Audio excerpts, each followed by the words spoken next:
Welcome to Exploration Dreamland, a quiet read-aloud of the writings of explorers of the real world and the worlds of imagination. Drop anchor, relax into your comfortable bunk, and drift off to Dreamland with us as we read a lightly edited version of The Last Man by Mary Wollstonecraft Shelley, published in 1826. The book will be read in order, so if you would like to begin at the beginning, please start with Season 4, Episode 54. A quick content warning. This book contains occasional references to plague, pestilence, death, suicidal thoughts and actions, and in one section, brief descriptions of war and pillaging. We will try to include specific warnings in the episode descriptions, but if you prefer to avoid these topics altogether, we recommend re-listening to our previous seasons or rejoining us for our next book. If you would like to stay in touch between episodes, you can follow us on Instagram or Facebook at Exploration Dreamland. If you have a moment to leave us a review on Apple Podcasts, it would help other listeners find us. You can also hear our episodes on YouTube. If you are listening there, please like our episodes and leave a comment for us. We'd love to hear from you.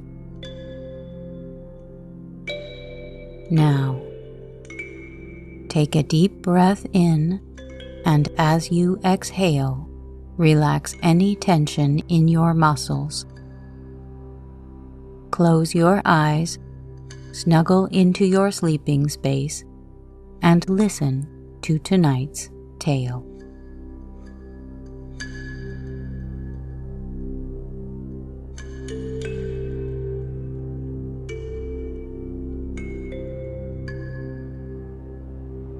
Chapter 7.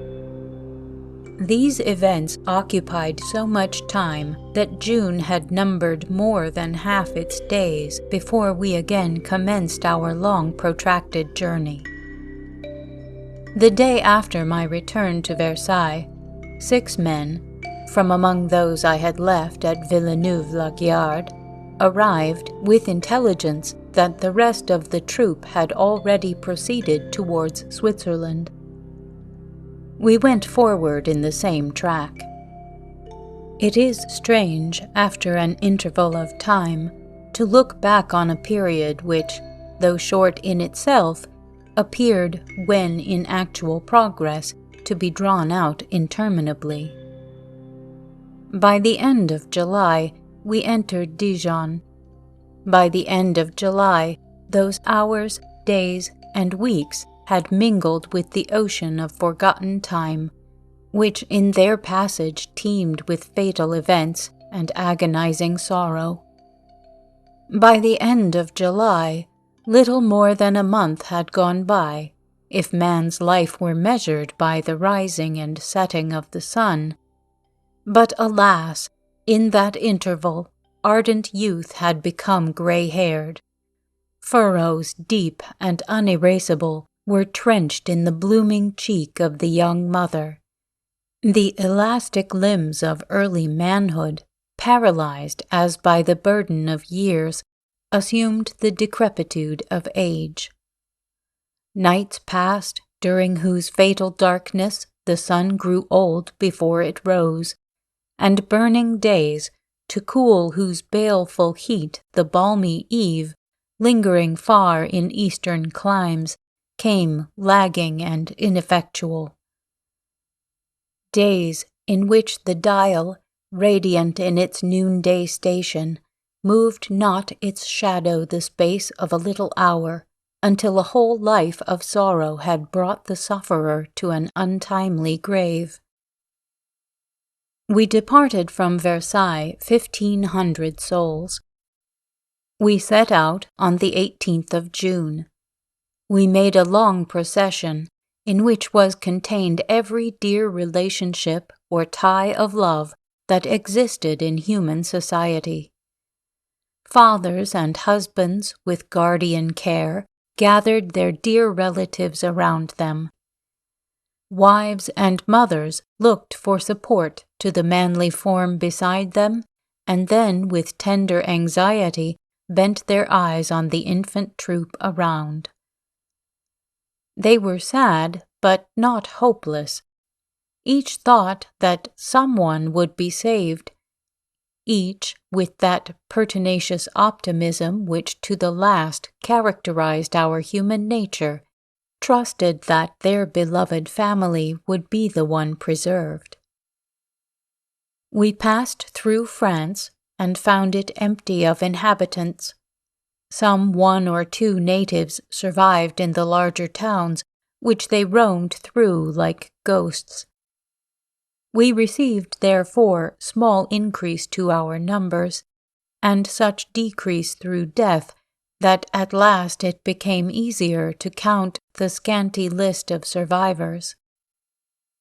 As we never deserted any of the sick until their death permitted us to commit their remains to the shelter of a grave, our journey was long, while every day a frightful gap was made in our troop. They died by 10s, by 50s, by 100s. No mercy was shown by death. We ceased to expect it, and every day welcomed the sun with the feeling that we might never see it rise again.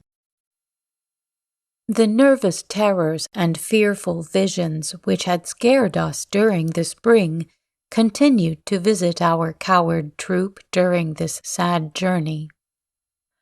Every evening brought its fresh creation of spectres. A ghost was depicted by every blighted tree, and appalling shapes were manufactured from each shaggy bush.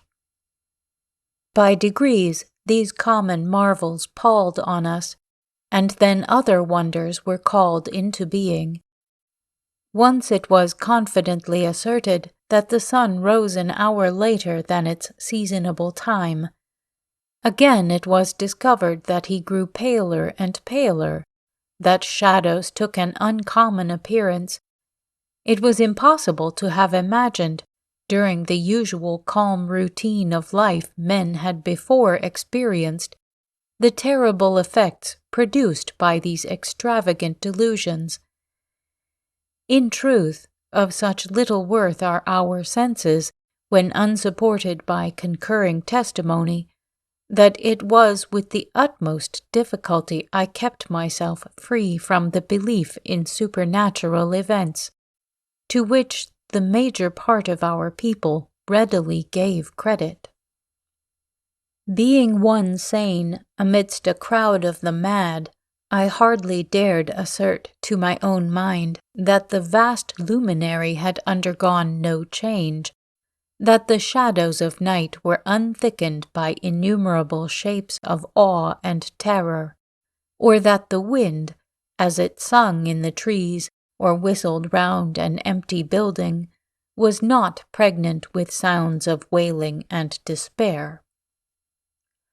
Sometimes realities took ghostly shapes, and it was impossible for one's blood not to curdle at the perception of an evident mixture of what we knew to be true with the visionary semblance of all that we feared. Once, at the dusk of the evening, we saw a figure all in white, apparently of more than human stature, flourishing about the road, now throwing up its arms, now leaping to an astonishing height in the air, then turning round several times successively, then raising itself to its full height and gesticulating violently. Our troop, on the alert to discover and believe in the supernatural, made a halt at some distance from this shape, and as it became darker, there was something appalling even to the incredulous in the lonely spectre, whose gambols, if they hardly accorded with spiritual dignity, were beyond human powers. Now it leapt right up in the air, now sheer over a high hedge, and was again the moment after in the road before us. By the time I came up, the fright experienced by the spectators of this ghostly exhibition began to manifest itself in the flight of some and the close huddling together of the rest. Our goblin now perceived us. He approached, and as we drew reverentially back, made a low bow. The sight was irresistibly ludicrous even to our hapless band, and his politeness was hailed by a shout of laughter. Then, again springing up, as a last effort, it sunk to the ground and became almost invisible through the dusky night. This circumstance again spread silence and fear through the troop. The more courageous at length advanced, and, raising the dying wretch, discovered the tragic explanation of this wild scene. It was an opera dancer, and had been one of the troop which deserted from Villeneuve-la-Garde. Falling sick, he had been deserted by his companions. In an access of delirium, he had fancied himself on the stage, and, poor fellow, his dying sense eagerly accepted the last human applause that could ever be bestowed on his grace and agility. At another time, we were haunted for several days by an apparition, to which our people gave the appellation of the Black Spectre. We never saw it except at evening, when his coal-black steed, his mourning dress, and plume of black feathers had a majestic and awe-striking appearance. His face, one said who had seen it for a moment, was ashy pale. He had lingered far behind the rest of his troop, and suddenly at a turn in the road saw the black spectre coming towards him. He hid himself in fear, and the horse and his rider slowly passed, while the moonbeams fell on the face of the latter, displaying its unearthly hue. Sometimes at dead of night, as we watched the sick, we heard one galloping through the town. It was the black spectre come in token of inevitable death. He grew giant tall to vulgar eyes. An icy atmosphere, they said, surrounded him. When he was heard, all animals shuddered, and the dying knew that their last hour was come. It was Death himself, they declared, come visibly to seize on subject earth, and quell at once our decreasing numbers, sole rebels to his law. One day at noon, we saw a dark mass on the road before us, and, coming up, beheld the black spectre fallen from his horse, lying in the agonies of disease upon the ground. He did not survive many hours, and his last words disclosed the secret of his mysterious conduct. He was a French noble of distinction who, from the effects of plague, had been left alone in his district. During many months he had wandered from town to town, from province to province, seeking some survivor for a companion, and abhorring the loneliness to which he was condemned. When he discovered our troop, fear of contagion conquered his love of society. He dared not join us, yet he could not resolve to lose sight of us, sole human beings who, besides himself, existed in wide and fertile France. So he accompanied us in the spectral guise I have described, till pestilence gathered him to a larger congregation, even that of dead mankind. It had been well if such vain terrors could have distracted our thoughts from more tangible evils, but these were too dreadful and too many not to force themselves into every thought, every moment of our lives. We were obliged to halt at different periods for days together, till another and yet another, was consigned as a clod to the vast clod which had been once our living mother. Thus we continued traveling during the hottest season, and it was not until the 1st of August that we, the emigrants, reader, there were just 80 of us in number, entered the gates of Dijon.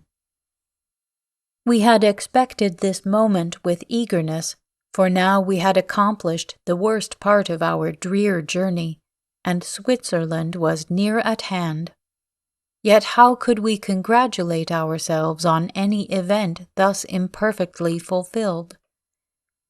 Were these miserable beings who, worn and wretched, passed in sorrowful procession, the sole remnants of the race of man, which, like a flood, had once spread over and possessed the whole earth?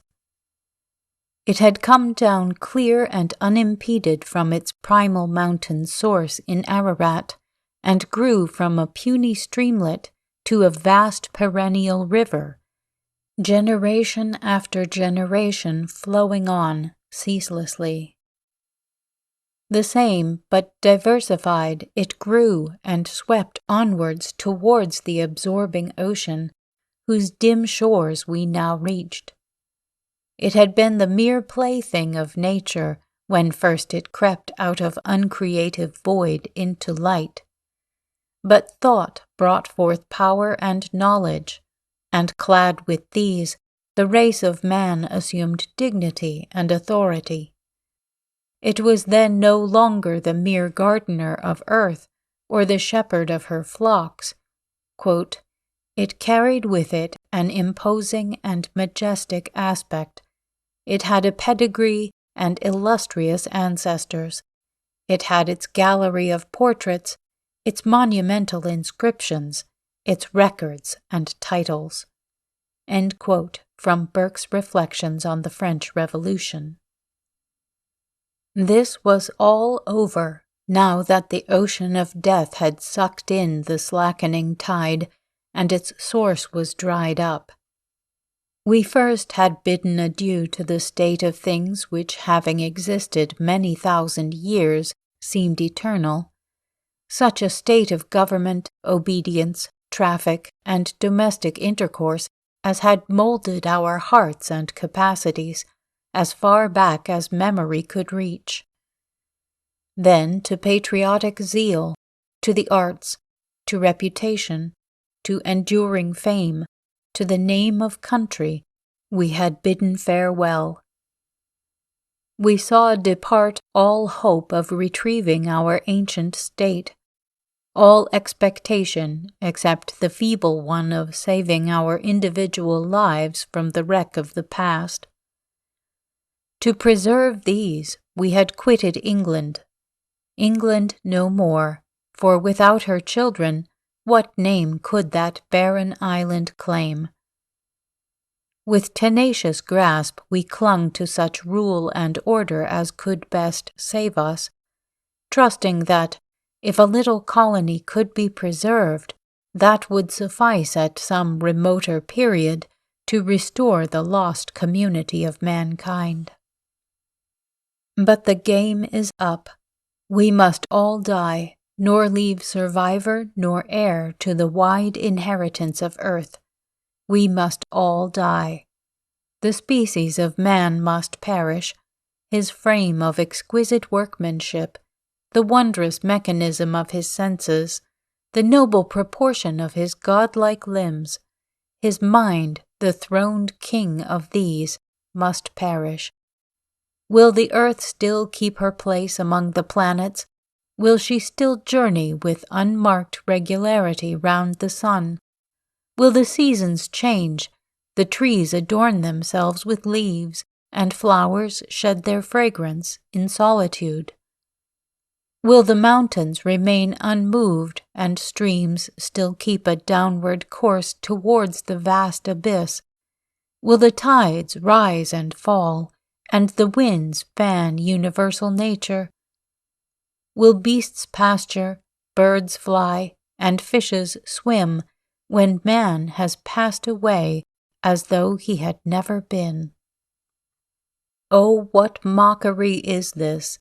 Surely death is not death, and humanity is not extinct, but merely passed into other shapes, unsubjected to our perceptions. Death is a vast portal, a high road to life. Let us hasten to pass. Let us exist no more in this living death, but die that we may live. We had longed with inexpressible earnestness to reach Dijon, since we had fixed on it as a kind of station in our progress. But now we entered it with a torpor more painful than acute suffering. We had come slowly but irrevocably to the opinion that our utmost efforts would not preserve one human being alive. We took our hands, therefore, away from the long-grasped rudder, and the frail vessel on which we floated seemed, the government over her suspended, to rush, prow foremost, into the dark abyss of the billows. A gush of grief, a wanton profusion of tears and vain laments, and overflowing tenderness, and passionate but fruitless clinging to the priceless few that remained, was followed by languor and recklessness. During this disastrous journey we lost all those, not of our own family, to whom we had particularly attached ourselves among the survivors. It were not well to fill these pages with a mere catalogue of losses, yet I cannot refrain from this last mention of those principally dear to us. The little girl whom Adrian had rescued from utter desertion during our ride through London on the 20th of November died at Auxerre. The poor child had attached herself greatly to us, and the suddenness of her death added to our sorrow. In the morning we had seen her apparently in health. In the evening, Lucy, before we retired to rest, visited our quarters to say that she was dead. Poor Lucy herself only survived till we arrived at Dijon. She had devoted herself throughout to the nursing the sick and attending the friendless. Her excessive exertions brought on a slow fever, which ended in the dread disease whose approach soon released her from her sufferings. She had throughout been endeared to us by her good qualities, by her ready and cheerful execution of every duty, and mild acquiescence in every turn of adversity. When we consigned her to the tomb, we seemed at the same time to bid a final adieu to those peculiarly feminine virtues conspicuous in her.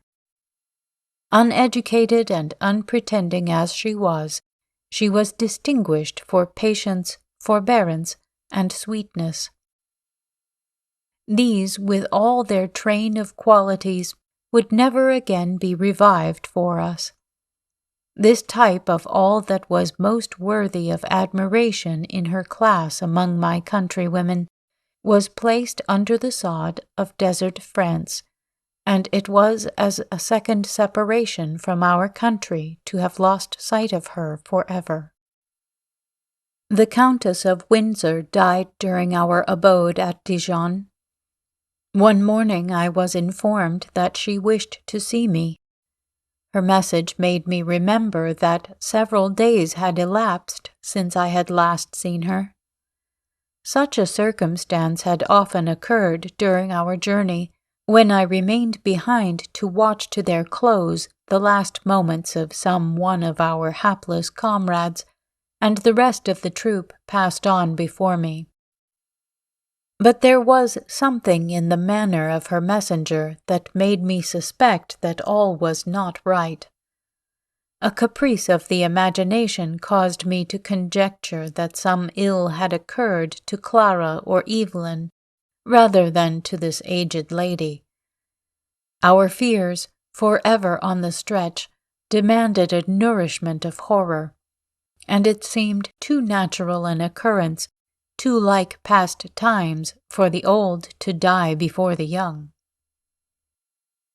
I found the venerable mother of my Idris lying on a couch, her tall, emaciated figure stretched out, her face fallen away, from which the nose stood out in sharp profile, and her large dark eyes, hollow and deep, gleamed with such light as may edge a thundercloud at sunset.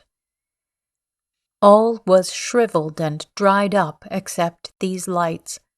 Her voice, too, was fearfully changed as she spoke to me at intervals. "I am afraid," said she, "that it is selfish in me to have asked you to visit the old woman again before she dies. Yet perhaps it would have been a greater shock to hear suddenly that I was dead than to see me first thus." I clasped her shriveled hand. "Are you indeed so ill?" I asked. "Do you not perceive death in my face?" replied she. "It is strange. I ought to have expected this, and yet I confess it has taken me unaware. I never clung to life or enjoyed it till these last months, while among those I senselessly deserted, and it is hard to be snatched immediately away. I am glad, however, that I am not a victim of the plague. Probably I should have died at this hour, though the world had continued as it was in my youth." She spoke with difficulty, and I perceived that she regretted the necessity of death even more than she cared to confess. Yet she had not to complain of an undue shortening of existence.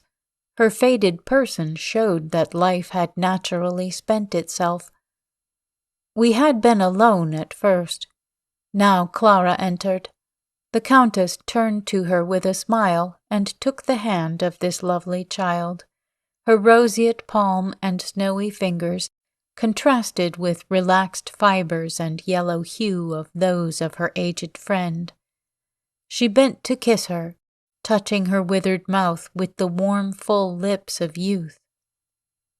"Verney," said the Countess, "I need not recommend this dear girl to you. For your own sake you will preserve her. Were the world as it was, I should have 1,000 sage precautions to impress, that one so sensitive, good, and beauteous might escape the dangers that used to lurk for the destruction of the fair and excellent. This is all nothing now. I commit you, my kind nurse, to your uncle's care. To yours I entrust the dearest relic of my better self. Be to Adrian, sweet one, what you have been to me. Enliven his sadness with your sprightly sallies. Soothe his anguish by your sober and inspired converse. When he is dying, nurse him as you have done me." Clara burst into tears. "Kind girl," said the Countess, "do not weep for me. Many dear friends are left to you." "And yet," cried Clara, "you talk of their dying also. This is indeed cruel. How could I live if they were gone?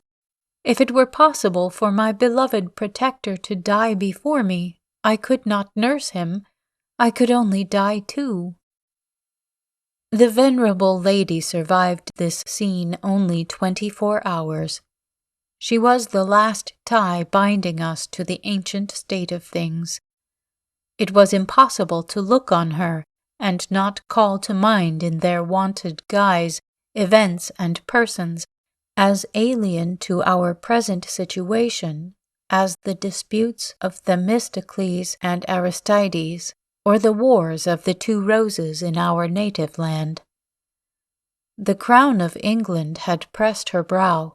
The memory of my father and his misfortunes, the vain struggles of the late king, the images of Raymond, Evadne, and Perdita, who had lived in the world's prime, were brought vividly before us. We consigned her to the oblivious tomb with reluctance, and when I turned from her grave, Janus veiled his retrospective face. That which gazed on future generations had long lost its faculty. After remaining a week at Dijon, until 30 of our number deserted the vacant ranks of life, we continued our way towards Geneva.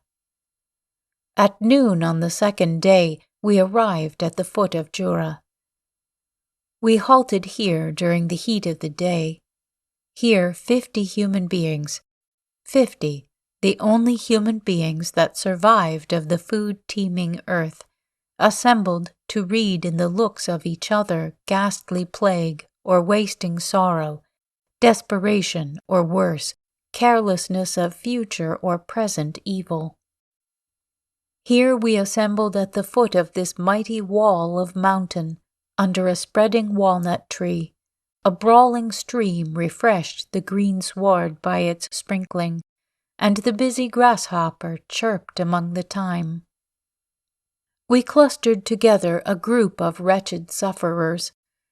A mother cradled in her enfeebled arms the child, last of many, whose glazed eye was about to close forever. Here beauty, late glowing in youthful luster and consciousness, now wan and neglected, knelt fanning with uncertain motion the beloved who lay striving to paint his features, distorted by illness, with a thankful smile. There a hard-featured, weather-worn veteran, having prepared his meal, sat, his head dropped on his breast, the useless knife falling from his grasp, his limbs utterly relaxed, as thought of wife and child and dearest relative, all lost, passed across his recollection. There sat a man who for 40 years had basked in fortune's tranquil sunshine. He held the hand of his last hope, his beloved daughter, who had just attained womanhood, and he gazed on her with anxious eyes while she tried to rally her fainting spirit to comfort him. Here a servant, faithful to the last, though dying, waited on one who, though still erect with health, gazed with gasping fear on the variety of woe around. Adrian stood leaning against a tree. He held a book in his hand, but his eye wandered from the pages and sought mine. They mingled a sympathetic glance. His looks confessed that his thoughts had quitted the inanimate print, for pages more pregnant with meaning, more absorbing, spread out before him. By the margin of the stream, apart from all, in a tranquil nook where the purling brook kissed the greensward gently, Clara and Evelyn were at play, sometimes beating the water with large boughs, sometimes watching the summer flies that sported upon it. Evelyn now chased a butterfly, now gathered a flower for his cousin, and his laughing cherub face and clear brow told of the light heart that beat in his bosom. Clara, though she endeavored to give herself up to his amusement, often forgot him as she turned to observe Adrian and me. She was now 14, and retained her childish appearance, though in height a woman. She acted the part of the tenderest mother to my little orphan boy. To see her playing with him, or attending silently and submissively on our wants, you thought only of her docility and patience. But in her soft eyes, and the veined curtains that veiled them, in the clearness of her marmoreal brow, and the tender expression of her lips, there was an intelligence and beauty that at once excited admiration and love. When the sun had sunk towards the precipitate west, and the evening shadows grew long, we prepared to ascend the mountain. The attention that we were obliged to pay to the sick made our progress slow. The winding road, though steep, presented a confined view of rocky fields and hills, each hiding the other, till our farther ascent disclosed them in succession. We were seldom shaded from the declining sun, whose slant beams were instinct with exhausting heat. There are times when minor difficulties grow gigantic, times when, as the Hebrew poet expressively terms it, the grasshopper is a burden. So was it with our ill-fated party this evening. Adrian, usually the first to rally his spirits and dash foremost into fatigue and hardship, with relaxed limbs and declined head, the reins hanging loosely in his grasp, left the choice of the path to the instinct of his horse, now and then painfully rousing himself when the steepness of the ascent required that he should keep his seat with better care. Fear and horror encompassed me. Did his languid air attest that he also was struck with contagion? How long, when I look on this matchless specimen of mortality, may I perceive that his thought answers mine? How long will those limbs obey the kindly spirit within? How long will light and life dwell in the eyes of this my sole remaining friend? Thus pacing slowly, each hill surmounted only presented another to be ascended. Each jutting corner only discovered another, sister to the last, endlessly. Sometimes the pressure of sickness in one among us caused the whole cavalcade to halt. The call for water, the eagerly expressed wish to repose, the cry of pain and suppressed sob of the mourner, such were the sorrowful attendants of our passage of the Jura. Adrian had gone first. I saw him, while I was detained by the loosening of a girth, struggling with the upward path, seemingly more difficult than any we had yet passed. He reached the top, and the dark outline of his figure stood in relief against the sky. He seemed to behold something unexpected and wonderful, for, pausing, his head stretched out, his arms for a moment extended, he seemed to give an all-hail to some new vision. Urged by curiosity, I hurried to join him. After battling for many tedious minutes with the precipice, the same scene presented itself to me, which had wrapped him in ecstatic wonder. Nature, or nature's favorite, this lovely earth, presented her most unrivaled beauties in resplendent and sudden exhibition. Below, far, far below, even as it were in the yawning abyss of the ponderous globe, lay the placid and azure expanse of Lake Leman. Vine-covered hills hedged it in, and behind dark mountains in cone-like shape, or irregular cyclopean wall, served for further defense. But beyond, and high above all, as if the spirits of the air had suddenly unveiled their bright abodes, placed in scaleless altitude in the stainless sky, heaven-kissing, companions of the unattainable ether, were the glorious Alps, clothed in dazzling robes of light by the setting sun. And, as if the world's wonders were never to be exhausted, their vast immensities, their jagged crags and roseate painting, appeared again in the lake below, dipping their proud heights beneath the unruffled waves, palaces for the naiads of the placid waters. Towns and villages lay scattered at the foot of Jura, which, with dark ravine and black promontories, stretched its roots into the watery expanse beneath. Carried away by wonder, I forgot the death of man, and the living and beloved friend near me. When I turned, I saw tears streaming from his eyes, his thin hands pressed one against the other, his animated countenance beaming with admiration. "Why," cried he at last, "why, O heart, whisperest thou of grief to me? Drink in the beauty of that scene, and possess delight beyond what a fabled paradise could afford." By degrees, our whole party surmounting the steep joined us. Not one among them but gave visible tokens of admiration, surpassing any before experienced. One cried, "God reveals his heaven to us, we may die blessed." Another and another, with broken exclamations and extravagant phrases, endeavored to express the intoxicating effect of this wonder of nature.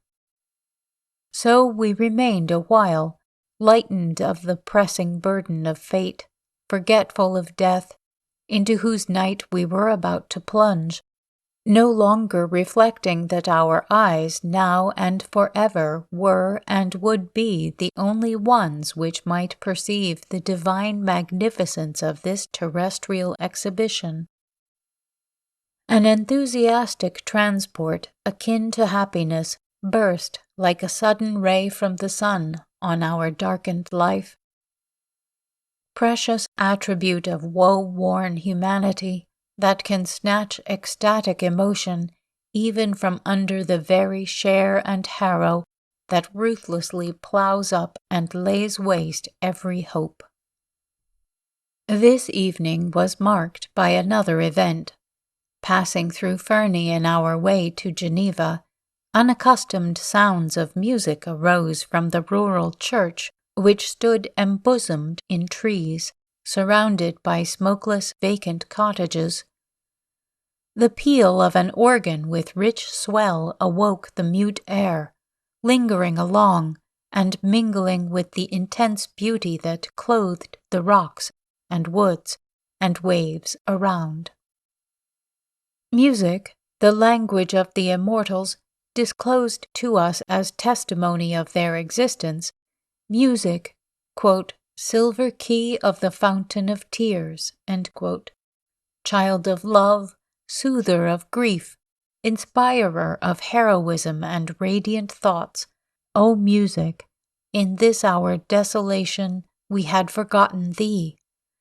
Nor pipe at eve cheered us, nor harmony of voice, nor linked thrill of string.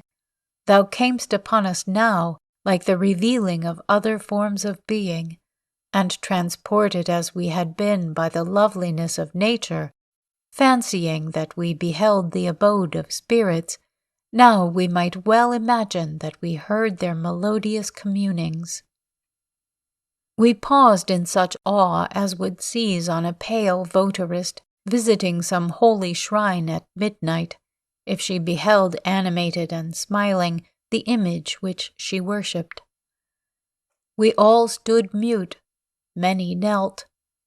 In a few minutes, however, we were recalled to human wonder and sympathy by a familiar strain. The air was Haydn's new created world, and, old and drooping as humanity had become, the world yet fresh as at creation's day might still be worthily celebrated by such a hymn of praise. Adrian and I entered the church. The nave was empty, though the smoke of incense rose from the altar, bringing with it the recollection of vast congregations in once thronged cathedrals. We went into the loft. A blind old man sat at the bellows.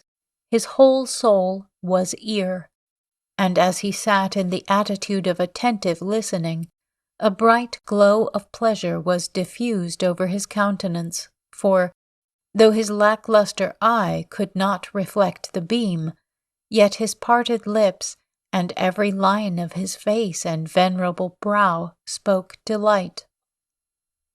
A young woman sat at the keys, perhaps 20 years of age. Her auburn hair hung on her neck, and her fair brow shone in its own beauty, but her drooping eyes let fall fast-flowing tears, while the constraint she exercised to suppress her sobs and still her trembling flushed her else pale cheek. She was thin. Languor and, alas, sickness bent her form. We stood looking at the pair, forgetting what we heard in the absorbing sight, till, the last chord struck, the peal died away in lessening reverberations. The mighty voice, inorganic we might call it, for we could in no way associate it with mechanism of pipe or key, stilled its sonorous tone, and the girl, turning to lend her assistance to her aged companion, at length perceived us. It was her father, and she, since childhood, had been the guide of his darkened steps. They were Germans from Saxony, and, emigrating thither but a few years before, had formed new ties with the surrounding villagers. About the time that the pestilence had broken out, a young German student had joined them. Their simple history was easily divined. He, a noble, loved the fair daughter of the poor musician, and followed them in their flight from the persecutions of his friends. But soon the mighty leveller came with unblunted scythe to mow, together with the grass, the tall flowers of the field. The youth was an early victim. She preserved herself for her father's sake. His blindness permitted her to continue a delusion, at first the child of accident, and now solitary beings, sole survivors in the land. He remained unacquainted with the change, nor was aware that when he listened to his child's music, the mute mountains, senseless lake, and unconscious trees were, himself excepted, her sole auditors. The very day that we arrived, she had been attacked by symptomatic illness. She was paralyzed with horror at the idea of leaving her aged, sightless father alone on the empty earth. But she had not courage to disclose the truth, and the very excess of her desperation animated her to surpassing exertions. At the accustomed vesper hour, she led him to the chapel, and, though trembling and weeping on his account, she played, without fault in time or error in note, the hymn written to celebrate the creation of the adorned earth, soon to be her tomb. We came to her like visitors from heaven itself. Her high-wrought courage, her hardly sustained firmness, fled with the appearance of relief. With a shriek she rushed towards us, embraced the knees of Adrian, and uttering but the words, "Oh, save my father!" with sobs and hysterical cries, opened the long-shut floodgates of her woe. Poor girl, she and her father now lie side by side beneath the high walnut tree where her lover reposes, and which in her dying moments she had pointed out to us. Her father, at length aware of his daughter's danger, unable to see the changes of her dear countenance, obstinately held her hand till it was chilled and stiffened by death. Nor did he then move or speak till, 12 hours after, kindly death took him to his breakless repose. They rest beneath the sod, the tree their monument. The hallowed spot is distinct in my memory, paled in by craggy Jura and the far immeasurable Alps. The spire of the church they frequented still points from out the embosoming trees, and though her hand be cold, still methinks the sounds of divine music which they loved wander about, solacing their gentle ghosts.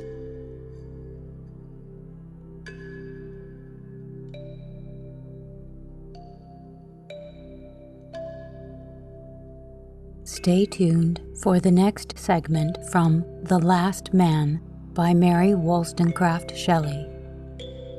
Please follow, rate, and review us on your favorite podcast app. Keep in touch with us on Instagram, Facebook, or YouTube, and recommend us to anyone you know who could use a quiet break or a little help falling asleep. Exploration Dreamland is produced, edited, and hosted by me, Sarah Van Zaley. A big thank you to Project Gutenberg for helping me find many interesting publications. Thanks also to Kevin MacLeod at Incompetech.com for providing the theme music for this show. The title of this piece is Kalimba Relaxation Music, if you would like to visit his website to hear it in its entirety. Sweet dreams.